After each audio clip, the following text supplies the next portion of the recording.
Muito bem, nação, vamos para mais um vídeo aqui no nosso canal e agora é hora de reagir o Zinho e o Pascoal falando sobre a vitória do Flamengo e sobre as mudanças do técnico Vitor Pereira. Será que essas mudanças dariam certo para a partida contra o Fluminense? Nós vamos aqui reagir, vamos analisar. Eu gostaria que você participasse do nosso canal e escrevesse nos comentários o que você achou da vitória do Flamengo. Para você, o Flamengo precisa corrigir algum erro para poder vencer o Fluminense? Escreva nos comentários, deixa a sua opinião, deixa o seu like que é muito importante. Vamos bater uma meta de 1000 likes para esse vídeo. Quero ver a força, ó, do nosso querido torcida do Flamengo. Vá rapidinho, deixa o like, compartilhe o vídeo. E também, se você não é inscrito no canal, eu convido você a se inscrever e ativar o sino das notificações, porque assim você sempre vai receber as notícias do Flamengo, tá certo? Cresce esse vídeo, o canal ESPN Brasil, link na descrição. Vamos para as notícias do Flamengo. E um abraço pro meu querido Pascoal, presidente. Um abraço, cara. Olha só, Dani, o assunto é Flamengo e Vasco, né? Eu ia parabenizar o Palmeiras por mais uma final de campeonato, né? O Palmeiras absoluto no Campeonato Paulista, né? Dominante no Campeonato Paulista há muito tempo e vai para mais uma final. Hoje vai ficar esperando quem vai ser o adversário, Água Santa ou Bragantino.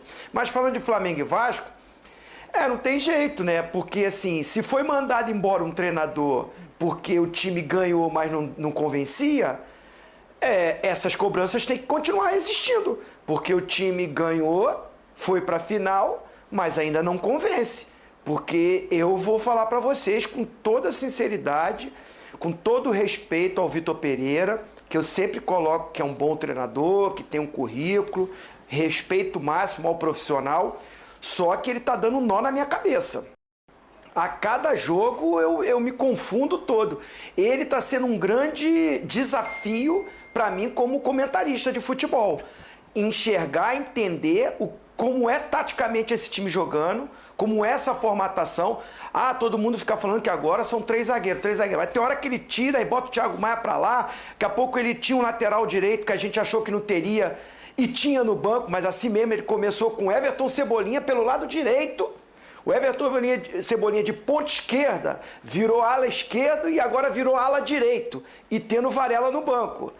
Então, assim, é uma confusão que o Vitor Pereira está me fazendo bem, porque eu estou tendo que estudar muito para entender o que ele está tentando fazer com esse Flamengo, que vence porque tem talento, porque tem o individual, porque tem jogadores competentes. Mas se depender da parte tática, da evolução desse time, do time jogar, do time encantar, tá longe. Pascoal, acho que quando sobe a placa ali, né, que você vê, eu até anotei aqui as mudanças porque eu fiquei igualzinho, tentando compreender o que ele estava tentando fazer com esse time, né? Sai Cebolinha, entra Varela, sai Gabigol, entra Everton Ribeiro, sai Rodrigo Caio, entra Vidal. Quem está assistindo o jogo quer entender como vai se redesenhar o time. Aí no primeiro momento você pensa assim, bom, voltou para 2 zagueiros. Não, o Thiago Maia encaixa na zaga e, olha, dificulta a vida do Thiago Maia esse encaixe na zaga também, viu? Boa noite, Dani. Aê, Zé! Tá tendo... É legal isso aí. Aê, Djalminha. Ei, Mauro, é legal esse negócio aí. Ontem, quando eu vi o Thiago Maia jogar de zagueiro, eu falei, alguma coisa acho que tá esquisito aqui. Será que eu tô vendo isso? Será que ele acabou de tirar um zagueiro e botar um volante? Peraí, retirou um zagueiro para botar o volante de zagueiro, então por que ele não tirou o volante para deixar o zagueiro de zagueiro? Entendeu? É isso que tem que desafiar a memória, a capacidade intelectual das pessoas. Eu vou botar o Cebolinha, que é a ponta esquerda, de lateral direito, daqui a pouco é o seguinte, ó, porque eu tenho o lateral direito, mas eu não vou pôr. Então eu vou botar um ponta esquerda de lateral direito. É a consagração do barata voa. É o que eu digo pra vocês. A formação do Flamengo é a escala, a formatação e a consagração do barata voa. É o barata voa completo. E aí vai. Deixa eu arrumar. Deixa eu me arrumar e falar. Pedro, hein? Que jogador, tem coisa gente. Boa, né? Que jogador esse Pedro, hein, gente? A primeira vez de fora da área, pá, bate no joelho do cara e vai lá dentro do gol. A segunda, tem nenhum problema, nenhuma dificuldade. O terceiro, os caras tudo moscando aqui, ó, os caras com aquele soninho, daquela preguicinha, pá, bateu a falta, saiu o terceiro gol. Ele só fez 2 gols e 1 assistência. Alguma coisa a mais ele precisava fazer? 13 gols em 12 jogos. Não, quero fazer uma questão. Alguma coisa a mais eu preciso fazer? E não tá na seleção. Não, esse é um outro problema que nós vamos falar depois. Esse é um outro problema que nós Vocês não vamos... falaram, não começou bem um ano. Não começou bem um ano. Por isso que ele não foi pra seleção. Pedro, o Pedro... No programa. O Pedro... No programa, quando eu cobrei, como eu falei, Isso. que é interino ou não é interino, o Ramon tinha que ter convocado o Pedro. Não tem dúvida. Não tenho dúvida disso. Eu quero dizer só o seguinte. O Ramon tá lá, eu tenho o maior respeito pelo Ramon. Mas seleção brasileira não é lugar para dar prêmio. Sim. E seleção brasileira não é lugar para você olhar, achar que você é só uma experiência. E seleção brasileira não tem isso. Seleção brasileira não. Não, eu vou levar os meninos do Sub-20 porque eu preciso dar um prêmio para eles. Faz um churrasco. Eu vou fazer o quê? Eu vou levar esses aqui porque sabe o que é? Entendeu? Eu não entendo essas coisas. Para mim, seleção brasileira é muito mais sério do que isso.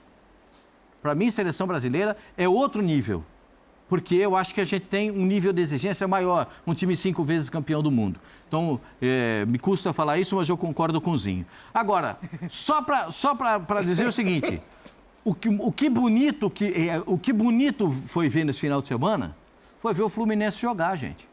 O Fluminense é a expressão que eu digo para você, qual é o maior respeito que você pode dar ao seu adversário? Fazendo gols. Sim. E muitos gols. Porque você está respeitando o jogo, você está respeitando o adversário e está respeitando o público. Parabéns para o Fluminense. Parabéns para o Fluminense. Daqui a pouco foram 7 gols. Foi uma lista interminável. Quando tem uma falta no segundo tempo, que o debochado vai bater. Quando ele bate a falta, vocês viram a reação dele? Você que batia a falta bem, ele bateu a falta e tirou a perna. Já saiu mancando, mancando. Ele bateu a falta e tirou a perna e já saiu aqui. Isso que eu disse, ele até demorou para sair. E aí é difícil, a gente já questionou isso aqui. Está cortado na seleção do Uruguai. Como é que mexe? Depois que veio, ele tá com problema e tal. Mas ali no jogo. Lesão no adutor de mas ali no jogo, olhando, eu que não tô sabendo se ele tá machucado ou não, ou se ele tá machucado há 3 meses, é essa falta aí, ó. Essa falta. Tirou o pé. Você vê que ele, entendeu? Aí entra aquele papo, puxa, mas o craque do time não se tira. Esta é a discussão, se tira ou não se tira? Se está nessas condições, se não tem condição de jogo, não tinha nem que ter ficado tanto tempo Não, mas em campo, o Gabigol jogando mal também, se tira ou não se tira? Senão você não mexe em nada. Então, aí é isso. Lembra que a gente falava como é que vai mexer nesse quarteto? Ele começou tirando o Everton Ribeiro, conseguiu. E é difícil você chegar ali e falar assim, não estou gostando do Arrascaeta e do Gabigol, eu vou tirar. Se meu time tá voando, tudo bem, todo mundo me aplaude. Se não tá, mas se ele olhando o jogo...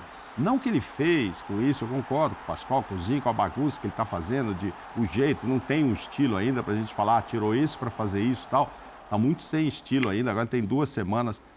Vai ter 3 dias de descanso, né? Vai ser uma semana e pouco. Está de folga, o Flamengo, 3 dias de folga. Esse é um ponto interessante também de análise, né? Volta na quinta-feira só.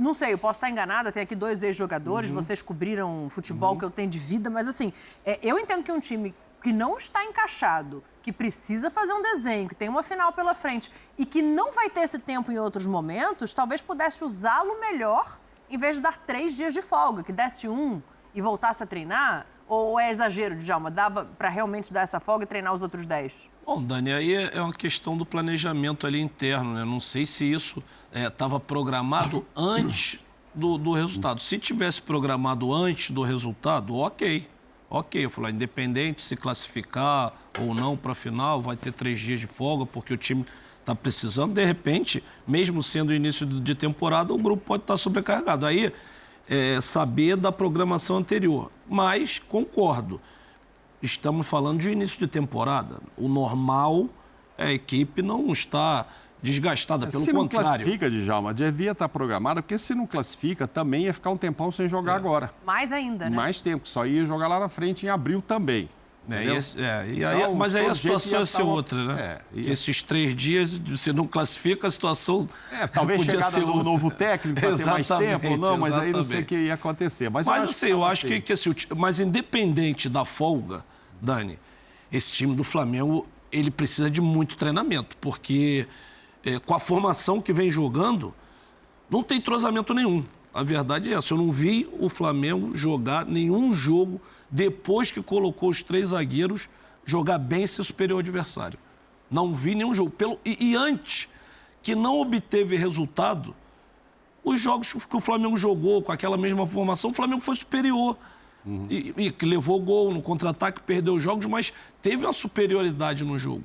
E agora, depois que entraram os 3 zagueiros. E esse final de semana, o jogo contra o Vasco, para mim, foi uma confusão total. Esse, em específico. Cebolinha na direita, depois as substituições.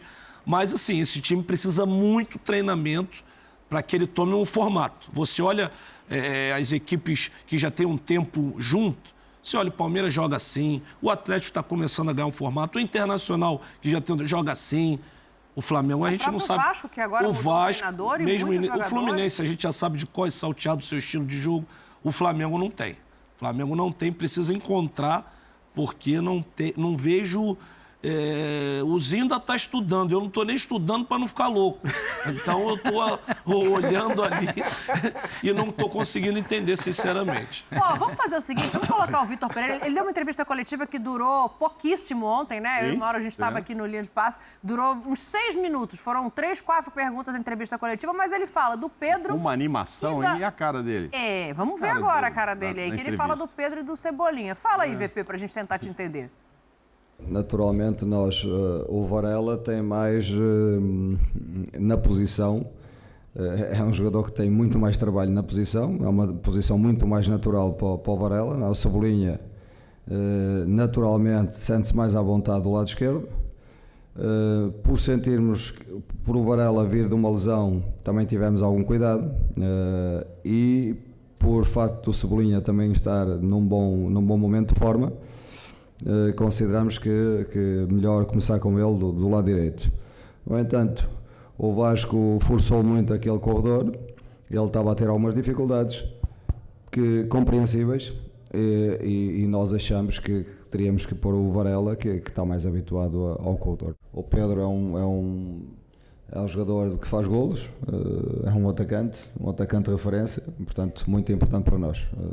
Quando está bem, pode fazer a diferença. Relativamente ao Arrascaeta, isto está nas mãos do departamento médico, portanto não tem a ver com o treinador. Ali ele explica a questão do Varela, que estava voltando de lesão, né? Por isso que não começou jogando. E ele fala do Pedro. O Arrascaeta, ok, tem uma lesão no adutor de coxa, agora realmente está entregue ao departamento médico, não vai nem para a seleção uruguaia. Daqui a pouco a gente pode olhar aqui a lista de lesões do Arrascaeta para pensar se pode ser feito algum tipo de tratamento específico ou se ele precisa realmente de um tempo para se recuperar. Mas você tocou num ponto que é o Pedro. O Pedro hoje é o jogador, já que a gente estava falando das substituições, intocável desse Flamengo, porque é quem está assumindo mais a responsabilidade e está numa melhor condição física. Não estou perguntando se é o principal, porque a gente tem ali uma história construída. Mas ele hoje é o principal, é o jogador que não menos só no aspecto físico, ele no aspecto técnico, porque o Pedro não é só um jogador de definição dentro da grande área. Há uma grande confusão quando o treinador, como o Vitor Pereira, fala assim, não, ele define as jogadas. Não! Ele sai da área, ele cria espaço para os companheiros, ele é capaz de enxergar uma jogada, de fazer um passe, é capaz de abrir pela ponta para receber a bola, fazer ultrapassagem, obrigar que o Gabigol faça essa ultrapassagem por dentro. Ele tem capacidade para fazer isso, porque ele é muito bom jogador. O Pedro não é só o jogador, ele tem naturalmente o perfume que a bola gosta. Naturalmente. Porque isso já vem com o cara. Não adianta, isso é dele. É do jogador. O perfume vem com ele. A bola gosta daquele perfume e ele só vai executando dentro de campo. Porque é o dom dele. Ele sabe jogar. Eu não acho que ele só seja um definidor. Aí eu já não acho que seja o correto. Eu acho que ele tem muita capacidade. E, para mim, ele é jogador que faz... Além de fazer a diferença, os números do Pedro falam por si só. É só você pegar os números do Pedro, colocar na tela e você vai ver que o Pedro é um cara que... Ele é capaz de fazer a diferença. O Mauro falou, o Gabigol não está bem. Não está bem. Não está bem. Pedro hoje está à frente do Gabigol? Porque é o seguinte, o Flamengo tem alguma coisa que está emperrando o Flamengo, fisicamente. Tem jogadores do Flamengo que não rendem fisicamente o que podem render. O Gerson ontem.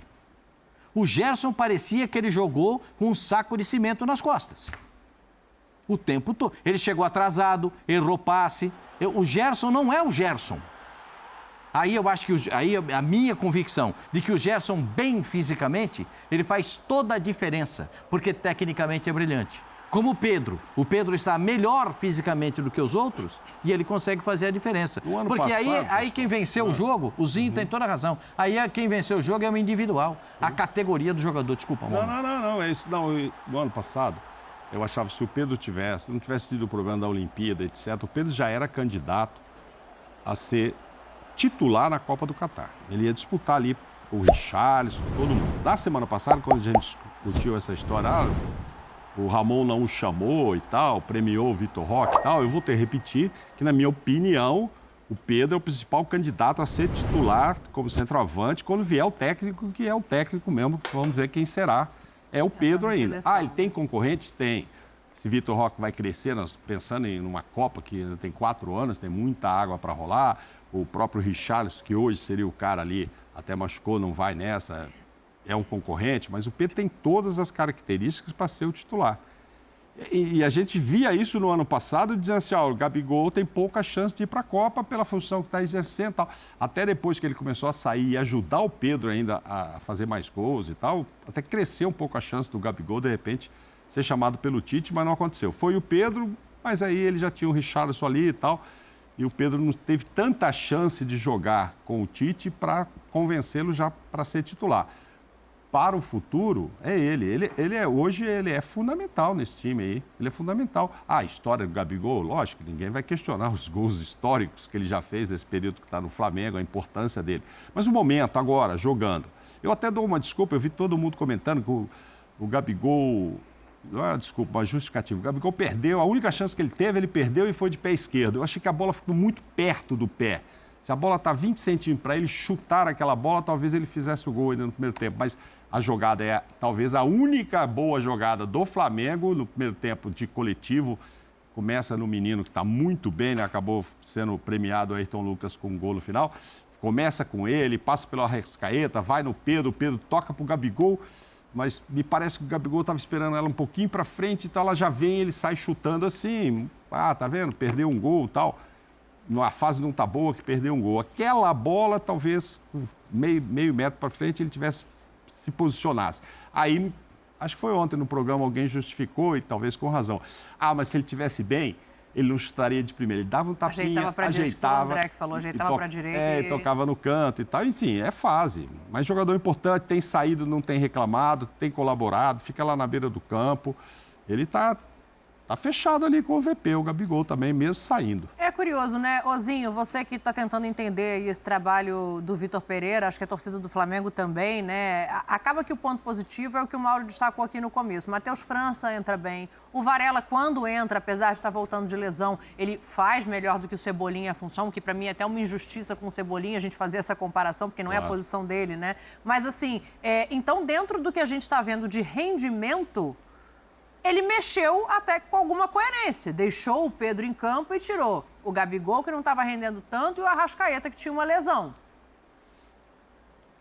Sim, não, nesse ponto ele agiu corretamente.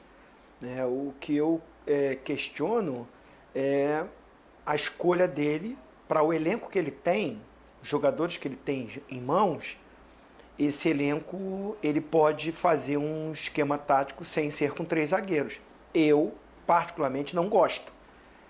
Acho que não é isso que vai proteger o sistema defensivo do Flamengo, porque parou de tomar gol? Não. Não parou de tomar gol. Continua tomando gol, inclusive de bola parada. O gol do Capasso é um escanteio. Você tem 3 zagueiros, você tem Thiago Maia, você tem Gerson, você tem Pedro, você tem vários jogadores para se posicionar dentro da área e mesmo assim tomou o gol.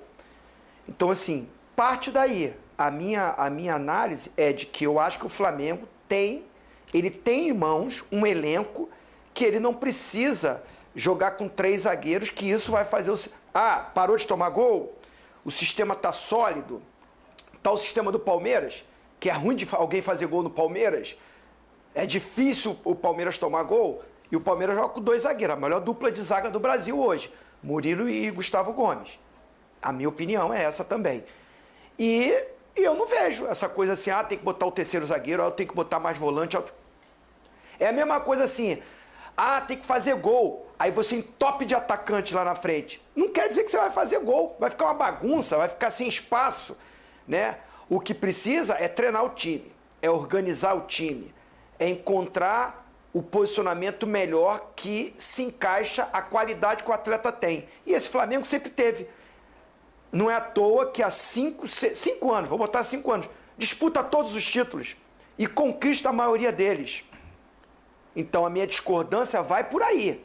Acho que a escolha dele de jogar com 3 zagueiros é equivocada para a solução do time ficar melhor defensivamente e com isso não ficar tão exposto. E eu não vejo isso. E eu tô falando de Campeonato Carioca, hein? Que oscila os times. É isso daí, nação. Então tá aí, escreva nos comentários a sua opinião, os comentaristas falando sobre a vitória do Flamengo em cima do Vasco. Meu amigo, precisa melhorar muita coisa ainda para poder vencer o Fluminense na final. Vamos ver o que vai acontecer, quais serão as novas mudanças aí do Vitor Pereira. Deixa o like, se inscreva no canal e a gente se vê no próximo vídeo.